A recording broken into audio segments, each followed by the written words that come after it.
આ તો ચામાચીડિયું દોરાયું હોય તેવું લાગે છે.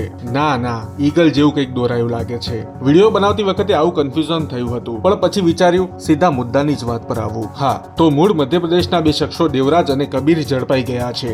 મધ્યપ્રદેશની ચામાચીડિયા ગેંગના સાગરીતોને વડોદરા પોલીસે સુસેન સર્કલ પાસેથી ઝડપ્યા છે. તમને જણાવી દઈએ કે આ ગેંગમાં સામેલ મોટાભાગના શખ્સોએ છાતીના ભાગ પર ટેટુ દોરાવ્યું છે, જેથી ગેંગની ઓળખ રહે. ખેર, આ શખ્સો 7 દિવસના રિમાન્ડ પર છે, પરંતુ હવે આ ચડ્ડી ધારીઓ શું કરતા હતા તે જાણો. મિત્રો, વડોદરા શહેરના માંજલપુર અને મકરપુરા વિસ્તારમાં ચોરીના બનાવો વધ્યા હતા.